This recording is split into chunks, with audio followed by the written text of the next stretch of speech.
My fiancée used my credit to furnish her secret apartment. So I canceled her cards, told her parents, and left her with the bills she deserved.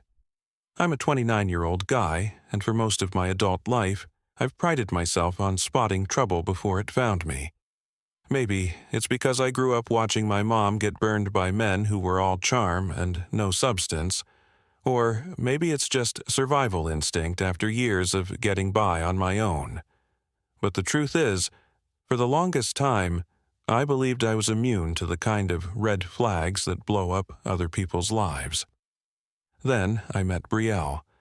She was lightning in a bottle. We met at a friend's birthday party, and within a month it felt like we'd known each other for years. She was smart, funny, impossibly beautiful, and she made me feel like the luckiest guy in any room. When she laughed, it felt like music.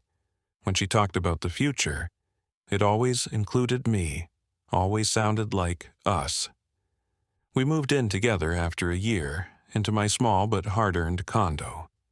The walls still smelled faintly of fresh paint and hope. We hung our photos everywhere, Brielle and me on hiking trails, at weddings, goofing off in photo booths, always smiling. We started planning our wedding. Her vision boards were everywhere. Pinterest links in my inbox, color swatches scattered across the kitchen table.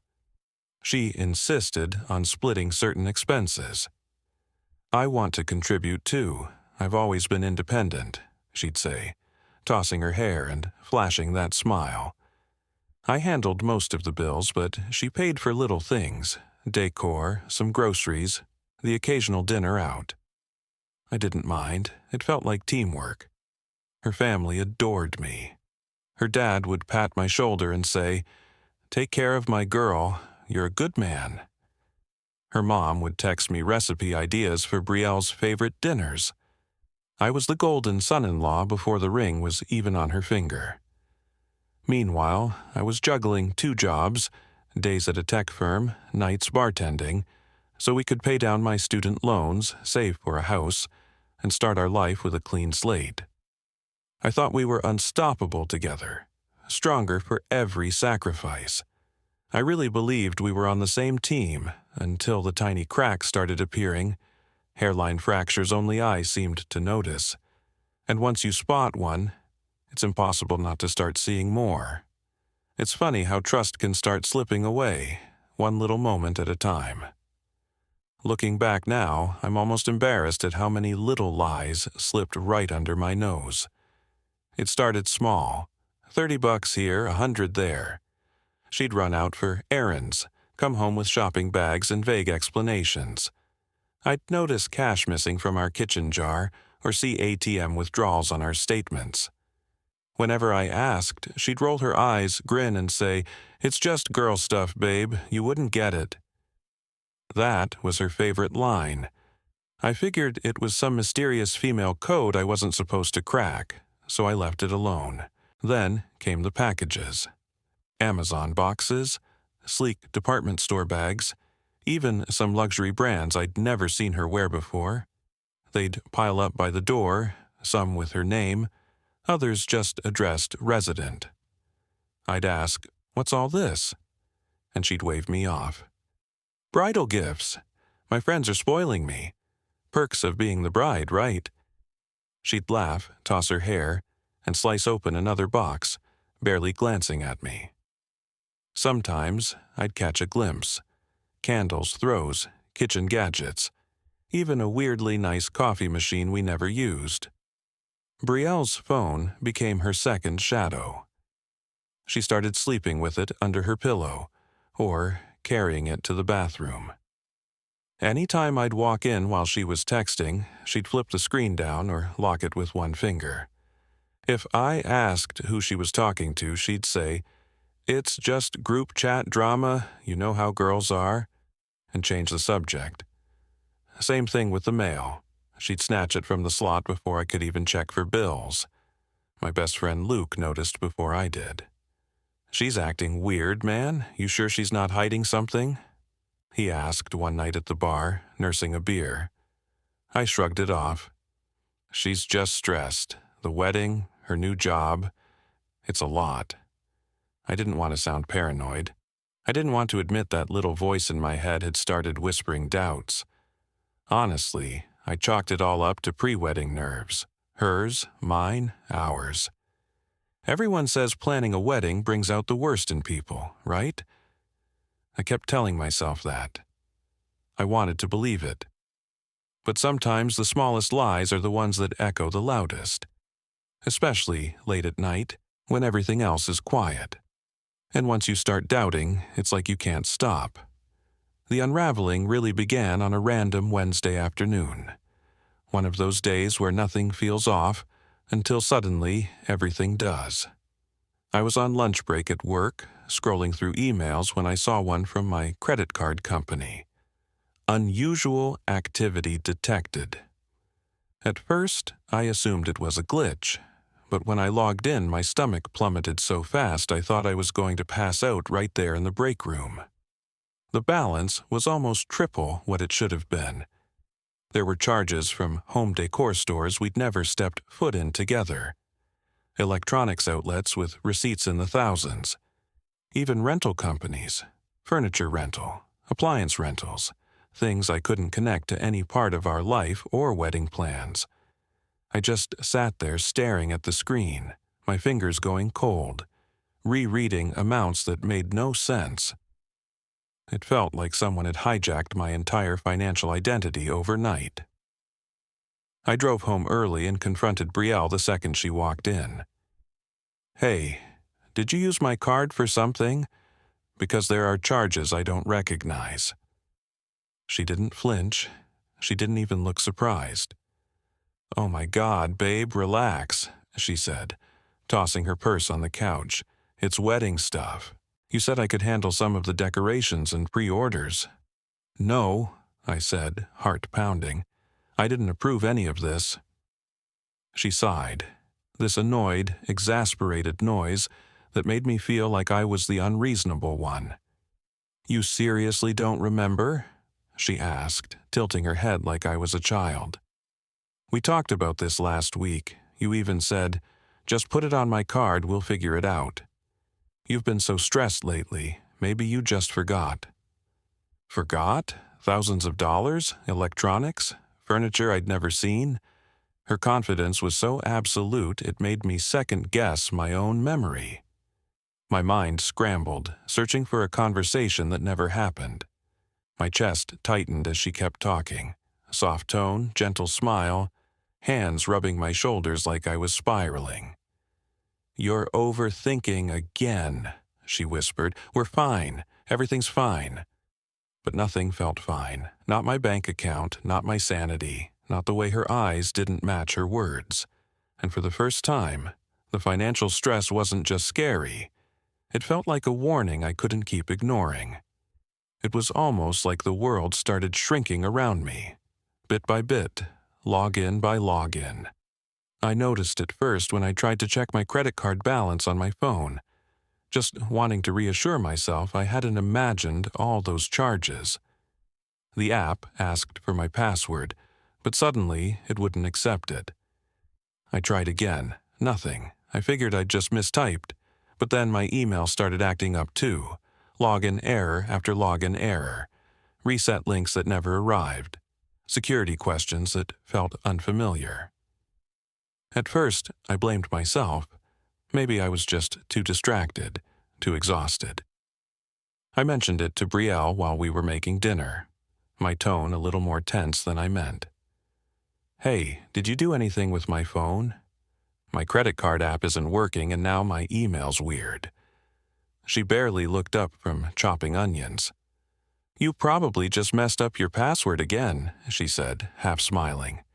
"Want me to help?" The offer sounded so casual, so helpful, but something about it made my stomach knot up. Sure," I said, watching her move across the kitchen, acting like this was just another Tuesday night. She reset my login so quickly it made my head spin. "There, all done. I used your usual password, okay? I figured it was safer to change everything anyway. You can never be too careful these days." She gave me a peck on the cheek and went back to the onions. It hit me then. I'd never asked her to change anything, not once. She'd just taken over for security, like she was doing me a favor. But suddenly, I couldn't access half my financial life unless I asked her for help. The power shift was so subtle, it would have been easy to miss, except for the dread growing in my chest. A week later, a letter from the credit bureau arrived, thick and official. My credit score had dropped, by a lot. No explanation, just a sharp red line trending downward. Panic seized me. I called the bank, hands shaking, voice barely steady. That's when I learned several new cards had been ordered in my name. Not replacements, entirely new accounts. I hung up, numb, staring at the wall as the truth finally cut through every excuse and denial. This wasn't stress or wedding nerves or even bad luck. This was something else, something deliberate. That's the moment when paranoia faded in cold, sharp suspicion took its place, and I realized I was no longer in control of my own life. It's weird, the exact moment when hope finally dies. For me, it was a Wednesday morning. I woke up and knew I wasn't going to work. I called in sick, voice flat, then sat down at our kitchen table with nothing but my laptop, a pile of receipts, and a sense of dread so heavy it made my coffee taste like ash. I told myself I'd just clear up a few things, but deep down, I knew I was looking for proof. Proof that I wasn't crazy, that the numbers didn't lie, even if Brielle's smiles did. I started with the credit card statements, opening 6 months of PDFs and laying them out like a crime scene. Every charge, big or small, I copied onto a spreadsheet. It was hours before I looked up from the screen. I saw patterns. Charges in neighborhoods we never visited, at stores I'd never been to, for things we'd never owned. The biggest expenses, designer furniture, electronics, even monthly rent payments, were going to addresses that definitely weren't ours. I got desperate. I called the stores, trying to sound confident. "Hi, I'm just confirming a delivery made last week. My fiancée Brielle picked it up, but she lost the receipt." Sometimes they didn't even ask for details. They just read back the address or told me, "Yeah, she's a regular. Always pays with your card ending in 4012. One delivery guy remembered her smile. "She's got a cute little place across town. Are you guys moving in together?" My hands started shaking so hard I almost dropped the phone.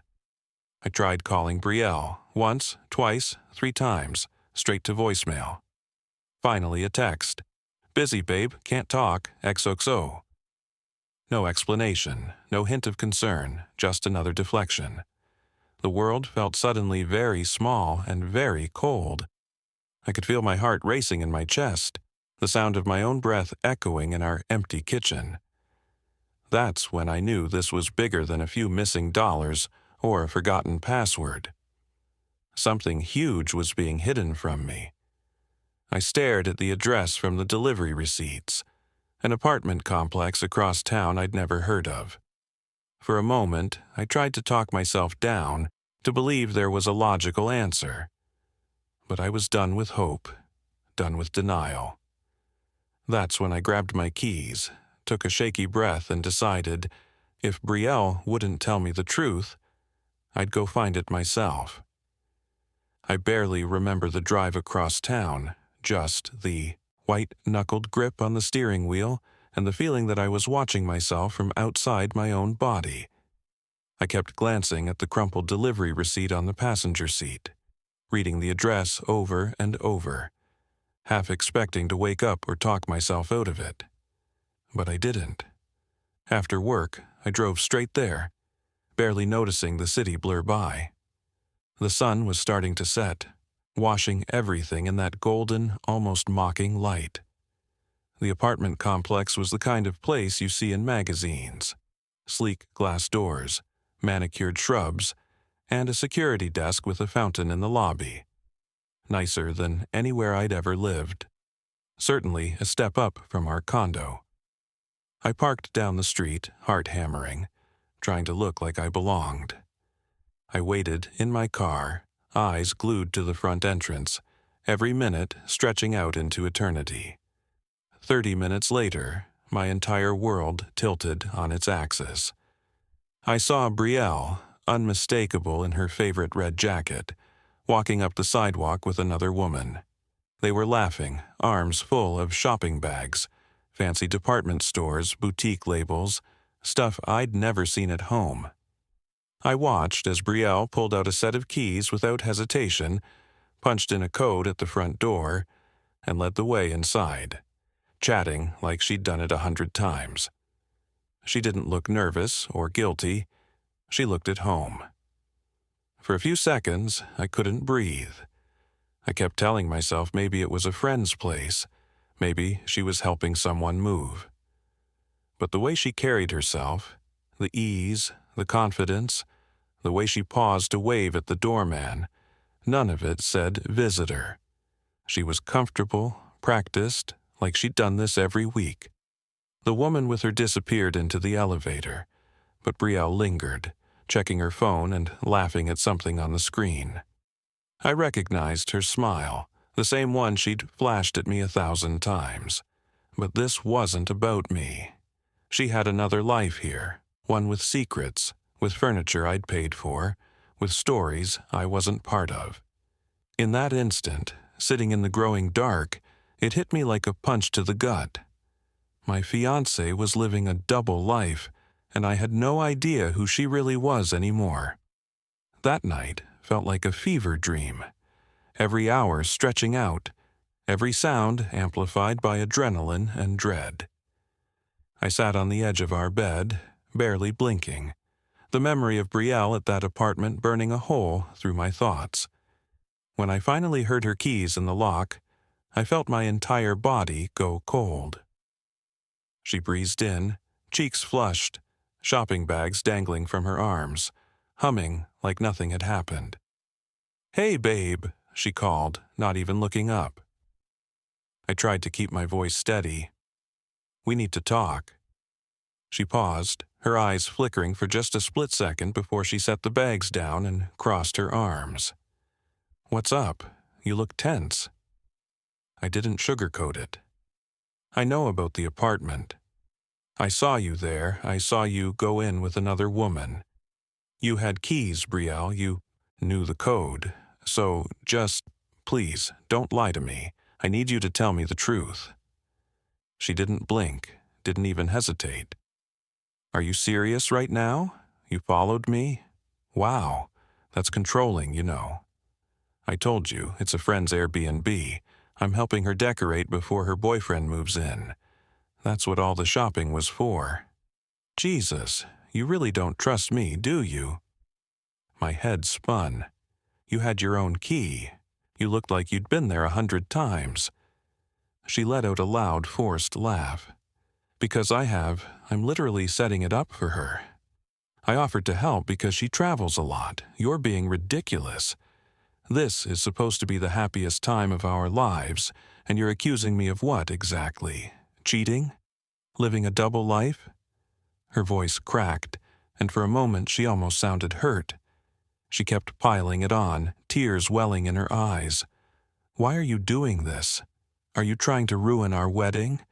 My parents love you. Everyone loves you. And now you're acting like some paranoid boyfriend. I can't believe you'd even think I'd lie to you about something like this." I wanted to believe her. God, I wanted to just drop it all, to go back to the version of her I thought I knew. My chest ached with wanting to trust, to be wrong, to wake up from this nightmare. But her words couldn't erase what I'd seen with my own eyes. The keys, the laughter, the practiced routine. There was no Airbnb, there was no friend, just secrets, and the suffocating sense that I was losing her, and maybe losing myself. I stood there, silent, staring at the woman I thought I was going to marry, and realized some things can't be unseen, no matter how badly you want to believe. Sleep was impossible. I tossed all night, my mind replaying Brielle's excuses, the fake outrage, the way she'd flipped everything back on me. But under the guilt and self-doubt, something colder was starting to settle in. A determination to find the truth, even if it destroyed everything I thought I had. The next morning, I took another day off work. My hands shook as I called the apartment complex. "Hi, this is going to sound strange, but I'm trying to confirm who's on the lease for Unit 3B. My fiancée told me she's just helping a friend, but My voice broke, nerves crawling up my throat. The manager's voice was polite, but businesslike. "Can you verify your name and contact information?" I rattled them off, my heart in my mouth. There was a long pause, keys clicking in the background. "Yes, Mr. Evans. You're listed as the primary leaseholder for 3B. Move-in date 6 months ago, and it looks like you set up automatic payments from your credit card ending in 4012. I felt everything in me lurch.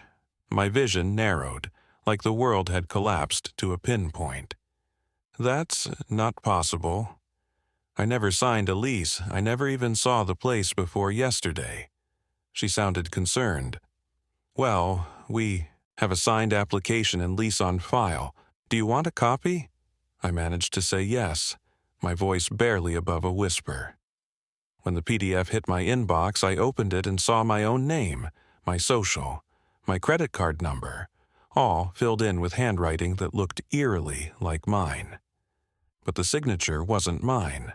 I knew it immediately.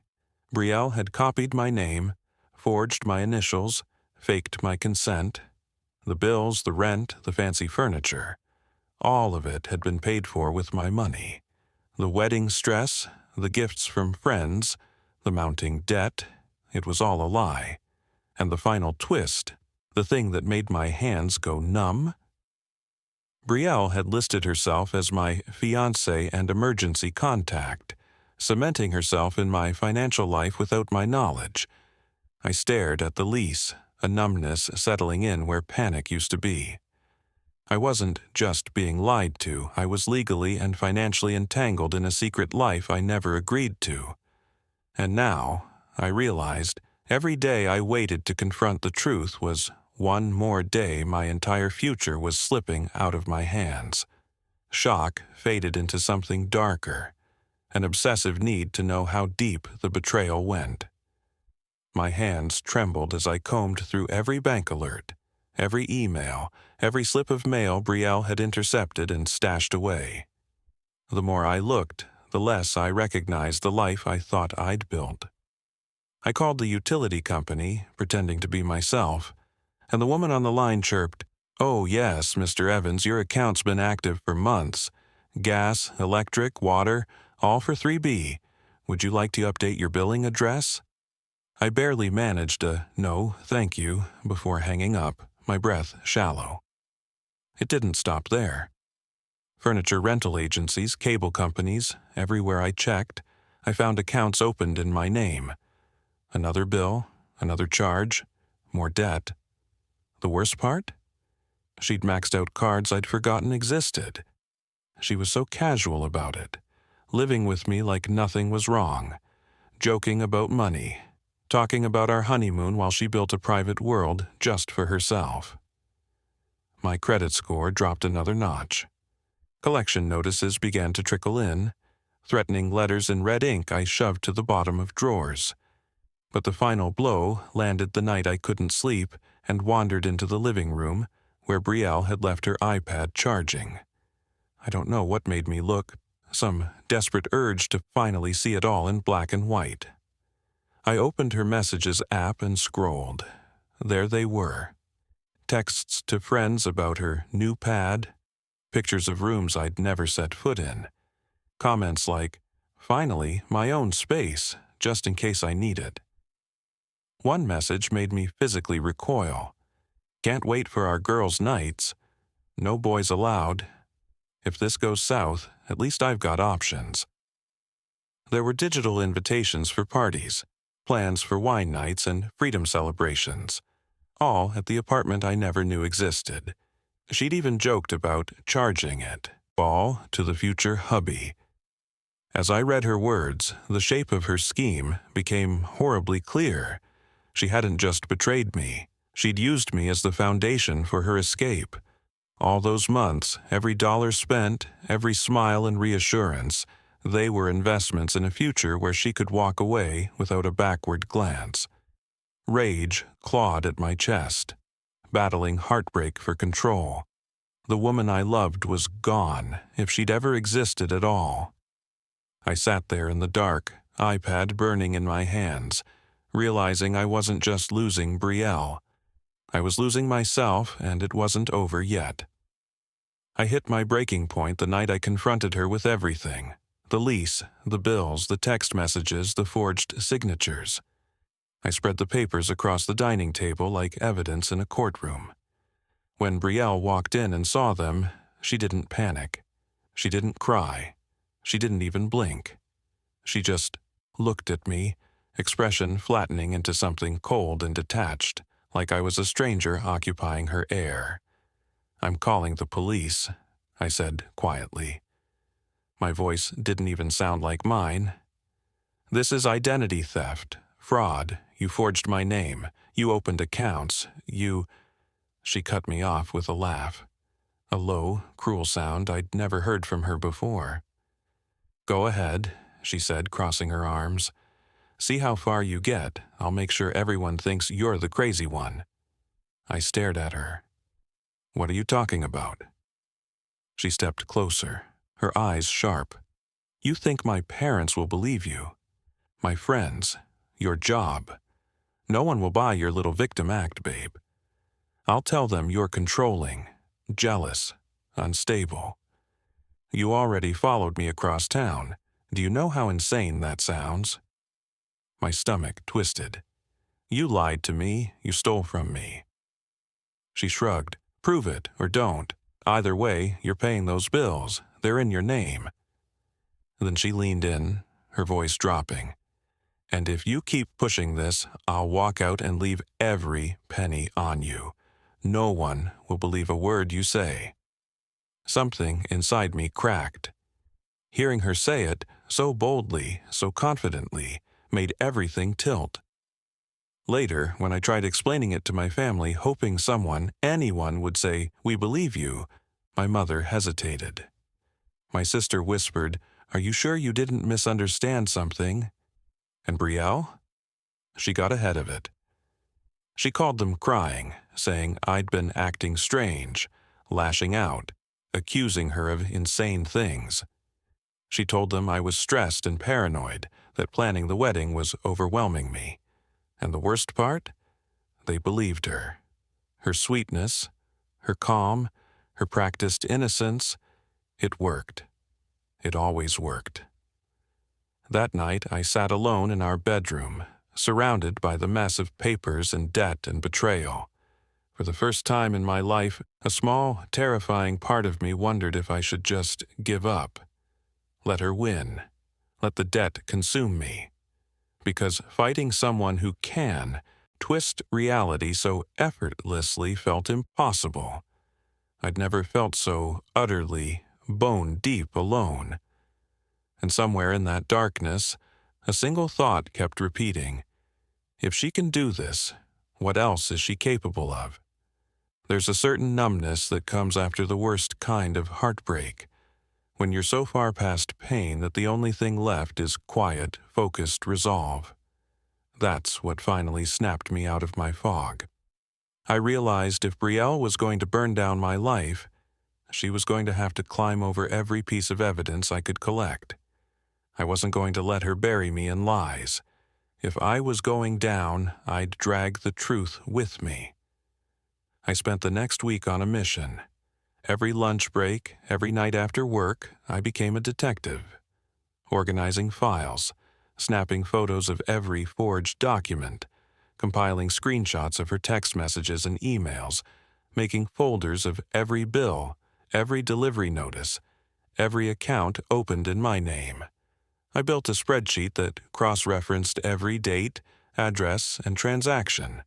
a roadmap of her deceit. I needed someone to see what I saw, so I called her parents, carefully measured every word. "There's some things I think you should know," I said, voice steady. "Things I can prove." I sent them a handful of documents, just enough to plant the seeds of doubt. Her mom's reply came within minutes. "We need to talk, please." Luke, my best friend, showed up with pizza and sat beside me, scrolling through evidence and helping piece together the timeline. He kept shaking his head, whispering, "Man, she's on another level." But he believed me, and somehow that kept me upright when everything else was falling apart. Finally, I booked a consultation with a lawyer, heart pounding as I slid my mountain of paperwork across the desk. She skimmed through, her expression shifting from curiosity to disbelief to outrage. "This is identity theft," she said, her tone crisp and certain. "You need to cancel everything in your name immediately. We can fight this." Hearing those words, having someone official confirm I wasn't crazy, was like surfacing after months underwater. For the first time since this nightmare began, I felt a spark of hope. Brielle's story was built on shadows, but I had the receipts. I wasn't powerless anymore. I left that office with a new fire burning inside me. I had proof, allies, and a plan. And for the first time, the revenge wasn't just a fantasy, it was finally within reach. It's amazing how quickly fear can turn into fuel when you finally have a plan. Armed with my lawyer's advice and a mountain of evidence, I attacked the mess Brielle made with surgical precision. Every break at work, every late-night hour, I spent canceling cards, shutting down utilities, and freezing anything remotely connected to my name. Each call felt like reclaiming a tiny piece of myself she'd stolen. "Hello. I need to report identity theft," became my new mantra. The bank rep on the other end sounded almost relieved, like he'd heard this story 1,000 times. "We'll flag every suspicious charge, sir. You're doing the right thing." I hung up, breathing a little easier each time. Every account I closed, every service I notified, felt like cutting one more thread in the web she'd spun. It wasn't just about stopping the bleeding. I wanted Brielle to feel it. My lawyer helped me set up alerts so that the moment her next shopping trip or rent payment bounced, she'd know something was wrong. Utility companies froze the accounts. Furniture rental agencies called to say the contracts were void. Even the cable company sent out a notification. "Service disconnected. Fraudulent account reported." I made sure all communications about the canceled services went straight to her email, not mine. The first sign of panic came just hours later. My phone buzzed with a flurry of messages. "Hey, my card isn't working. Did you pay the bill?" The rent payment bounced. "What's going on?" Then the real fear. "Did you do something? Why is everything getting shut off?" I stared at her frantic texts, my hand steady for the first time in weeks. For once, she was the one scrambling, desperate for answers, powerless to stop what was coming. I typed a single reply. "Ask your parents." No anger, no explanation. Just 3 words. The warning shot before the storm. And as I set my phone down, I finally felt the scales start to tip. The power she stole was coming back to me, one cancellation at a time. There's a certain weight to truth when you finally lay it bare. Cold, heavy, undeniable. I felt it the moment I sat across from Brielle's parents at their kitchen table, a stack of folders and printouts between us. I could see the anxiety in her mother's eyes, the deep lines in her father's face. I almost felt sorry for them. Almost. I started at the beginning, quietly, methodically, walking them through every piece of evidence. The lease with my forged signature, credit card statements showing purchases they never imagined, emails from utility companies, texts I'd found on her iPad. Her mother's hand shook as she flipped through each document. Her father just stared at the pages, jaw clenched, the color draining from his face. The room was silent except for the occasional rustle of paper and her mother's muffled sobs. When I was finished, I sat back, feeling the exhaustion seep into my bones. I didn't want to believe any of this, but it's all here. She's been using me, using all of us. I let that hang in the air, the weight of it pressing on every wall. Just then, Brielle arrived, late, breezy, phone in hand.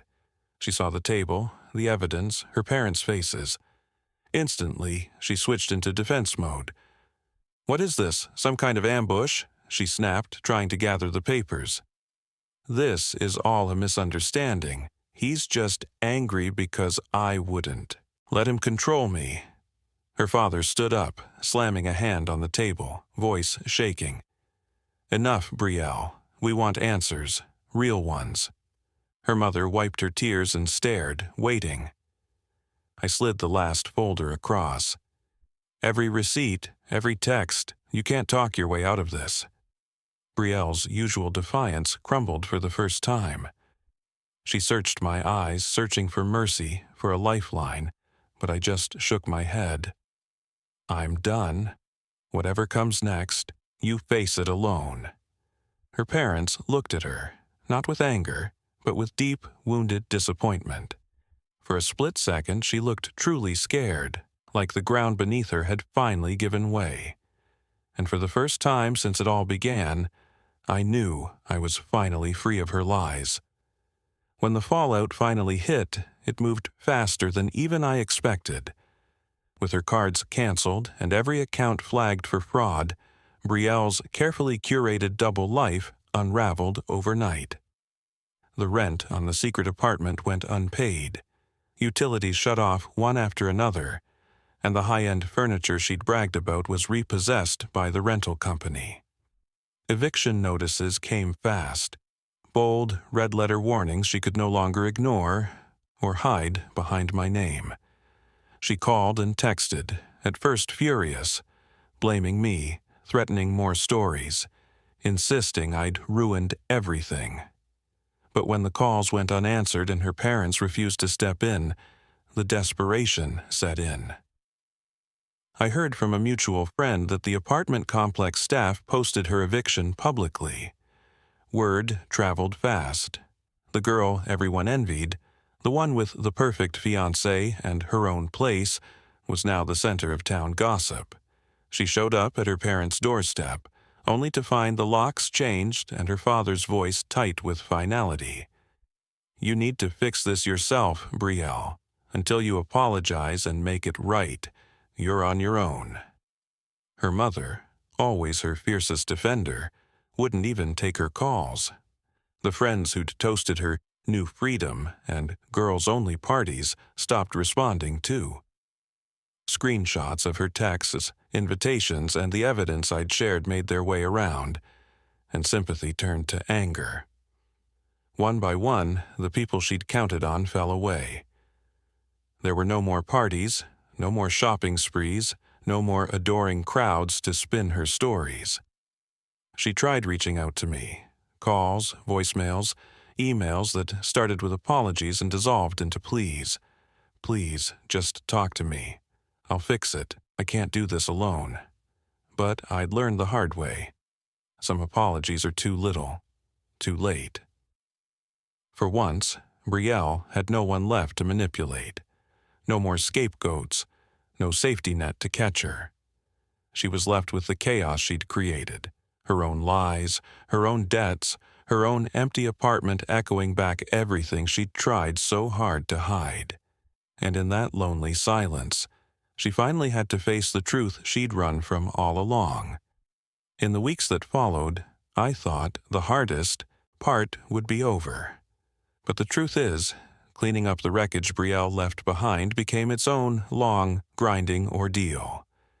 Every day brought a new call, hours spent on the phone with banks, reading the same reports to credit bureaus, filling out fraud affidavits, and explaining to my boss why my accounts had gone haywire.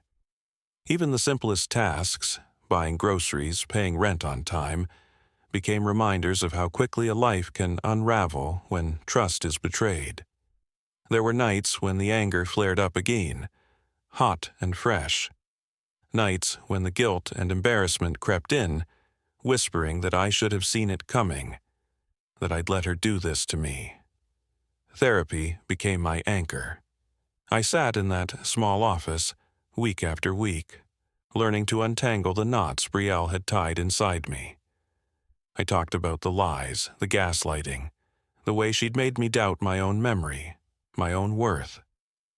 My therapist told me, "You survived. That matters more than anything she took." As I slowly rebuilt my life, I started reaching out to people I'd lost along the way, old friends, cousins, even my own sister. I found comfort in the familiar, in laughter that wasn't forced, in conversations that didn't feel like walking on eggshells. My parents hugged me a little tighter. My best friend checked in more often. For the first time in years, I felt the ground solid under my feet. The scars are still there, tiny reminders in my credit report, in the occasional flash of doubt when someone offers trust too quickly. But those scars don't own me. If anything, they remind me how strong I've become. I learned to spot manipulation early, to stand up for myself, to ask hard questions and demand honest answers. I learned that loving someone doesn't mean losing yourself in their story. Most of all, I learned that freedom isn't just the absence of betrayal. It's the ability to live your life on your own terms, unafraid and unashamed. For the first time in years, I felt genuinely free. And that was a kind of justice I never knew I needed. If you're reading this and you've ever been used, lied to, or made to doubt your own reality, I need you to know. You're not crazy and you're not alone. It doesn't matter how convincing they seemed, how many people they fooled, or how many times you replayed every conversation looking for where you went wrong. I spent months thinking the problem was me, my memory, my trust, my own heart. But the truth is, someone else's betrayal says nothing about your worth. The way you choose to survive, that's what defines you. It's easy to feel powerless when your world shatters. The people who betray you always seem so confident, so in control, like they hold all the cards. But no matter how hopeless things look, don't be afraid to take your power back. Sometimes that means setting boundaries so strong they feel like walls. Sometimes it means saying no, walking away, or letting people believe whatever they want to believe. None of that makes you weak. If anything, it means you're finally refusing to shrink just to make someone else comfortable. There's no shame in walking away from someone who tried to ruin you. In fact, it's the bravest thing you can do. Let them sit in the mess they made, their stories, their lies, their loneliness. That isn't your job to fix. Focus on your own healing, your own dreams, your own future. You deserve love that doesn't hurt, honesty that doesn't twist your words, and peace that isn't followed by fear. If you're picking up the pieces of your life after betrayal, don't let anyone rush your recovery. Take all the time you need. Surround yourself with people who believe you, who see you, who remind you of who you are when everything feels uncertain. Your future belongs to you, not to anyone who ever tried to steal it. You are not defined by what broke you, but by how you rise from it. And if you need proof that life goes on after the worst heartbreak, you're reading it. I'm still here, and you will be too.